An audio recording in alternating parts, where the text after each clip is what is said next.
Assalamualaikum warahmatullahi wabarakatuh. Selamat pagi anak-anak ibu semuanya. Apa kabar hari ini? Nah, ibu berharap anak-anak ibu dalam keadaan selalu sehat, selalu happy, dan selalu bersemangat.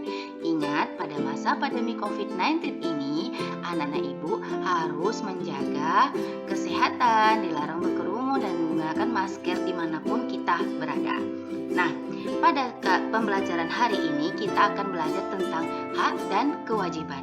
Nah, di sini ibu berharap anak-anak ibu bisa membedakan apa itu hak dan apa itu kewajiban. Apa contohnya hak, apa contoh kewajiban. Baiklah, yang pertama kita akan membahas tentang pengertian hak. Nah, pengertian hak adalah segala sesuatu yang memang seharusnya atau mutlak didapatkan oleh setiap orang. Contoh hak itu adalah yang pertama, siswa mendapatkan pelajaran. Yang kedua, siswa bertanya dan memberikan pendapatnya. Nah, itu tadi pengertian hak dan contohnya. Sekarang kita lanjut ke kewajiban. Kewajiban adalah segala sesuatu yang harus dilakukan oleh setiap orang dengan penuh rasa tanggung jawab, sehingga bisa mendapatkan haknya secara layak. Contoh, membayar biaya pendidikan sesuai ketentuan. Yang kedua, mematuhi aturan sekolah. Nah, tadi kita sudah membahas tentang pengertian hak dan kewajiban beserta contohnya. Sekarang ibu akan lebih membuat pengertian atau makna yang lebih dalam lagi tentang hak dan kewajiban. Mari kita simak. Makna hak itu adalah hak merupakan sesuatu yang secara mutlak menjadi hal yang harus diterima oleh seseorang sejak ia lahir. Meskipun begitu, hak bersifat fakultatif, artinya boleh dilaksanakan ataupun tidak dilaksanakan. Meskipun demikian, hak seorang warga negara akan diperoleh apabila kewajibannya telah dipenuhi. Secara sederhana, hak baru akan didapatkan ketika kewajiban sudah dilaksanakan. Nah, itu tadi makna tentang hak. Marilah kita simak sama-sama apa itu makna kewajiban. Kewajiban adalah segala sesuatu yang harus dilakukan dengan penuh tanggung jawab dan sesuai peraturan perundang-undangan. Kewajiban ada dalam diri setiap warga negara. Oleh karenanya, setiap manusia perlu melaksanakan kewajibannya agar tercipta lingkungan yang baik dalam sebuah negara. Nah, kita sudah membahas tentang makna hak dan kewajiban. Selanjutnya, ibu akan memberikan beberapa contoh hak dan kewajiban, baik itu di rumah, di sekolah, maupun di masyarakat. Ayo kita simak bersama-sama. Contoh hak dan kewajiban di rumah. Pertama, contoh hak di rumah adalah mendapatkan kasih sayang dari orang tua dan keluarga. Yang kedua, mendapatkan perlindungan dari orang tua. Yang ketiga, mendapatkan makanan, pakaian, dan tempat tinggal yang layak. Nah, itu tadi contoh hak di rumah.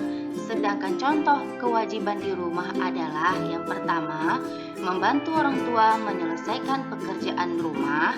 Yang kedua, menjaga kebersihan dan kenyamanan tempat tinggal. Yang ketiga, menyayangi saudara. Atau jika anak ibu mempunyai kakak, mempunyai adik, kita harus akur di dalam keluarga. Saling menyayangi, saling sopan dan santun ya nak ya, saling bantu.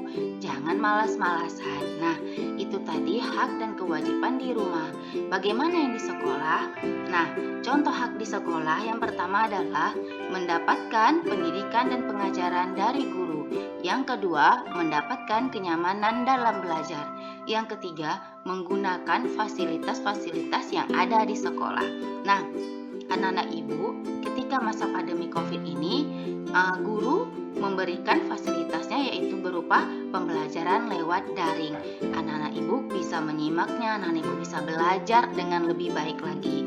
Nah, di sekolah kewajibannya adalah mendengarkan penjelasan guru dengan baik. Yang kedua, kedua, menjaga kebersihan lingkungan sekolah.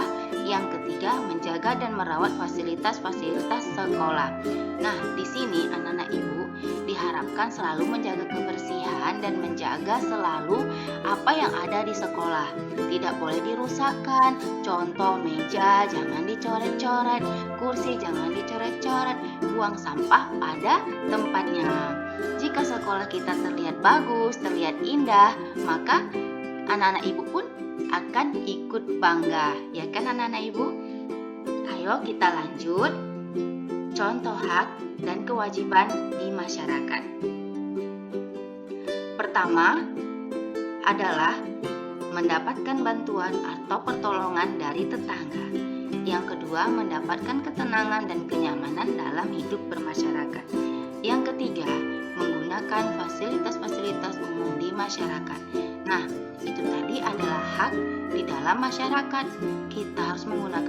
Kita bisa menggunakan fasilitas-fasilitas umum di masyarakat, tetapi ingat, harus dijaga dengan baik, tidak boleh diporak-porandakan. Nah, mendapatkan ketenangan dan kenyamanan dalam hidup bermasyarakat. Kita di sini harus dituntut apa? Hidup rukun sesama tetangga, tidak boleh berkelahi ataupun bertengkar ataupun memiliki kesalahpahaman sesama tetangga, ya anak-anak ibu. Nah, bagaimana contoh kewajiban di masyarakat? Mari kita simak. Yang pertama, kewajibannya adalah membantu tetangga yang membutuhkan pertolongan. Yang kedua, menjaga keamanan dan kebersihan lingkungan masyarakat. Yang ketiga, menjaga dan merawat fasilitas umum di masyarakat. Nah, setelah kita mendapatkan hak menggunakan fasilitas umum di masyarakat, kewajibannya apa? Menjaga dan merawat fasilitas umum di masyarakat. Sekarang kita akan lanjut tentang hak dan kewajiban warga negara Indonesia.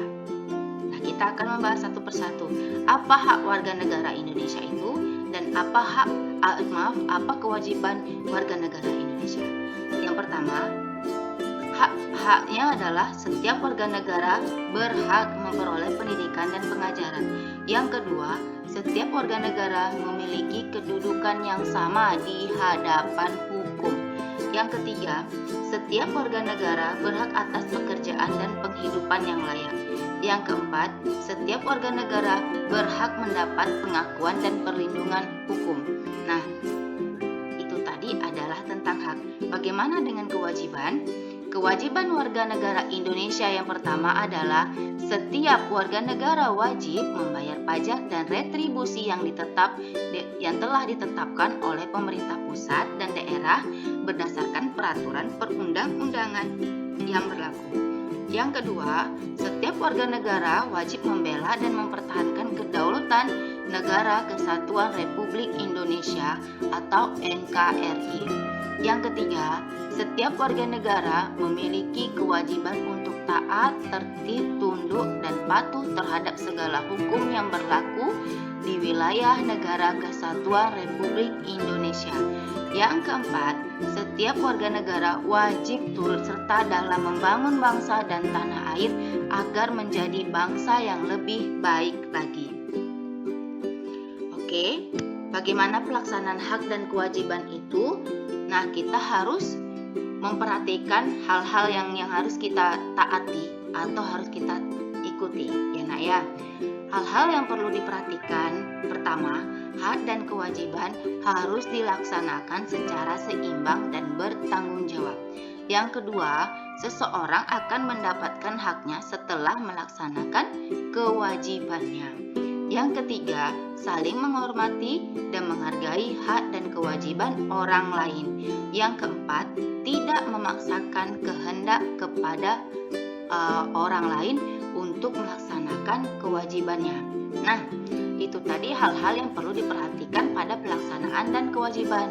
Nah, kita akan membahas lagi tentang manfaat pelaksanaan hak dan kewajiban secara seimbang. Nah, jika kita menjalankan pelaksanaannya dengan baik, maka kita akan merasakan manfaatnya bersama-sama. Yang pertama, tercipta kedamaian dan kenyamanan hidup bermasyarakat. Yang kedua, tercipta kerukunan hidup bermasyarakat. Yang ketiga, meningkatnya mutu pendidikan dan kesehatan.